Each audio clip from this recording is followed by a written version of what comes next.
Now, one of the one with the trend everywhere, they say Justice Hugo resign. Ha. That one, they come on. We get APC final written address. Yes, this one where you see for screen, now be one of the ones where we say we go talk about. The fact check for Justice Hugo resignation. And then we go enter to waiting APC don't carry come for their final written objections and all that. Now that one we did there, that will be the fourth respondent written address, their final written address. From that one, we will go to the one where we say now electoral earthquake where they happen between what then they call them DSS and NYAC, two senior federal government agencies where then they fight. And now I don't know whether they fight before the 20 billion naira where one governor bring out, say in the sue NYAC. I don't know whether now that 20 billion naira then they fight for, but it will come out when we begin to talk about them. Then again, we have plenty other things what we say we discuss here concerning our PO what we say in bad day yesterday, and the people where wish and good, and the people where we say then they follow him everywhere where you go and waiting in talk by himself. All these things they come on. So make una no go anywhere, make una volume come up. As Angel they talk, call your neighbor, say hope alive, don't start. With that one, the people will be said in the day for studio with me to discuss all this one. Angel they here and Esther they here. Good day, Obedience Worldwide. Welcome to another episode of Hope Alive.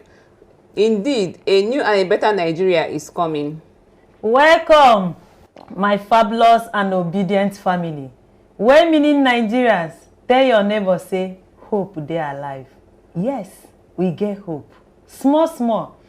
Make we just pray, say, this rumor no be true about Justice Hugo. Come on board, let's discuss.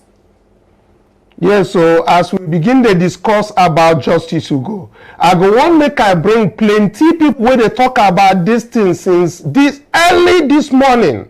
Now we begin to hear kepu about this. And some people will be saying they tweet about this thing. They know they check the implication of say Justice Hugo resign from the Presidential Election Tribunal. Like this very one where we say na democracy talk. But before we go into all the tweets where they come out and waiting people don't talk about this, make I first tell on us say if true this man resign and na the fact check we go do all of us together. If true this man resign, now be say we go get some issues for that Presidential Election Tribunal.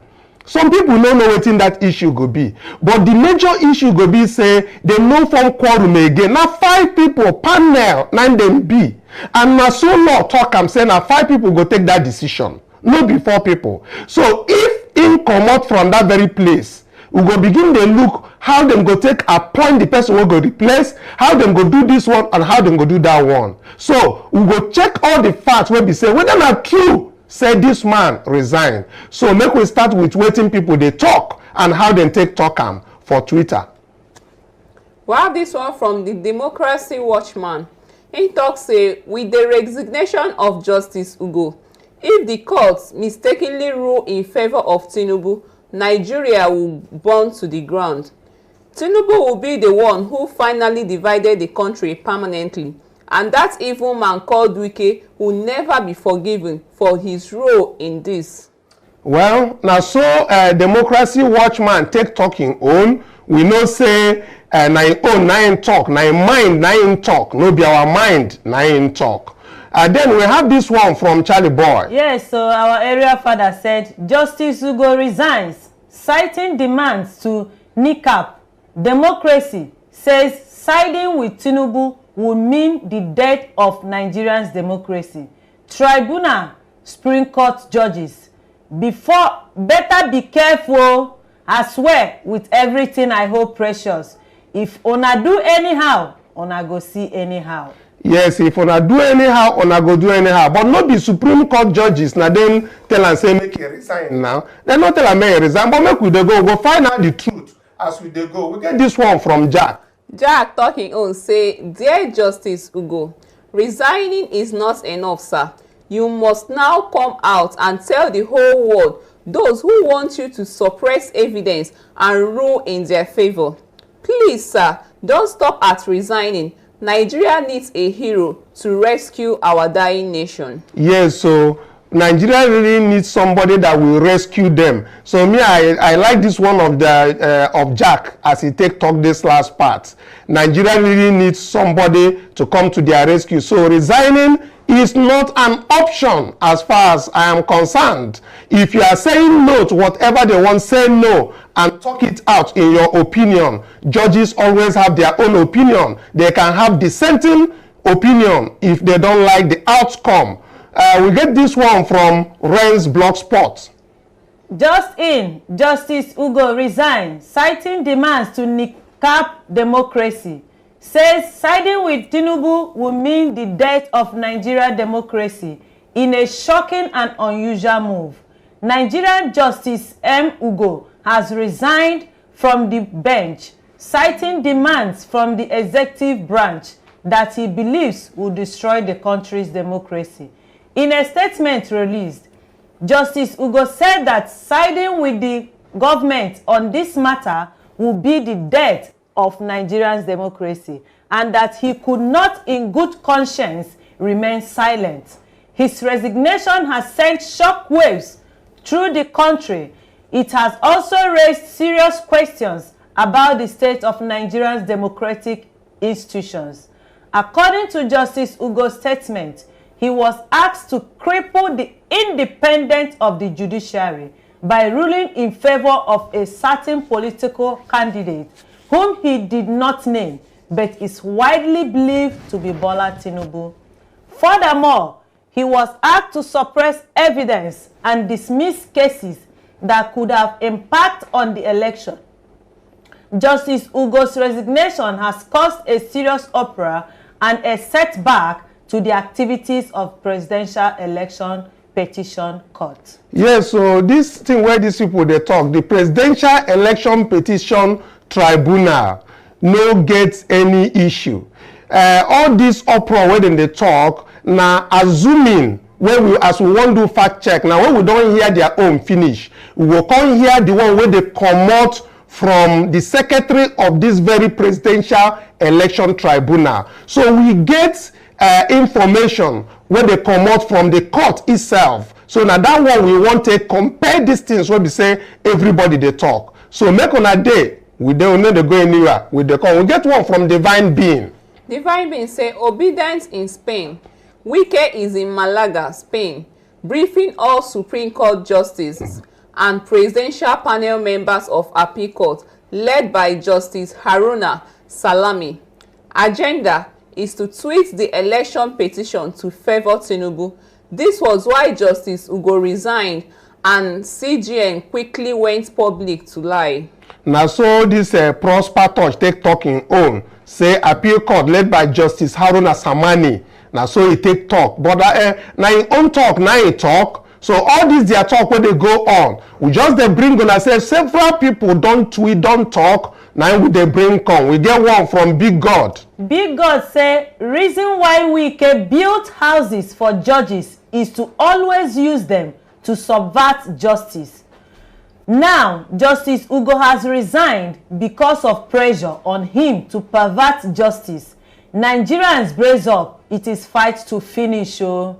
Now so Blossom for God take talk. He say all this now resign, everybody they talk. But where this news first come out now from Ude, now one this thing from Ude. Now, as they don't talk, he get one news where we say a report where we dey wait for since. Because we don't call our contact for that court of appeal. We don't call the beliefs. The people wey be say we sure say dem go give us the inside information whether even justice go come work today, whether justice go still dey do the tribunal matter, whether e still dey join them. So finally we get one wey be say e comot from the whistler. That is say appeal court says alleged resignation of presidential tribunal judge is a fake news. Now, so the whistler take talk am. I hope so. And these people, everybody when they shout, still they shout for tweet there and online and everywhere, but we never hear from Justice Ugo. The person when we say he get Justice Ugo number, don't reach am, but Justice Ugo no either confirm or deny this kind report. But make I read as it in talk, take talk am. The person when we say na im first tweet this thing na Omar Sani on Thursday, na im tweet this very something in the night. He said that Justice Ugo resigned on the grounds that siding with President Bola Tinubu against those challenging his presidential victory at the court will mean the death of Nigerian democracy. Now, so he take tweet. Now, that tweet has been retweeted more than 4,000 times and is trending everywhere. And everybody is holding. However, reaching out to the secretary of this presidential election petition tribunal, that is the panel, Mrs. Josephine J. Eberobe, that woman will be say, if una see the stamp of the court, you go see say, na the name 9 day there, Eberobe, that person, the producer, if it even show this thing, that stamp will be say the day for every written address. If you show am for screen, then go see say, na her name 9 day there.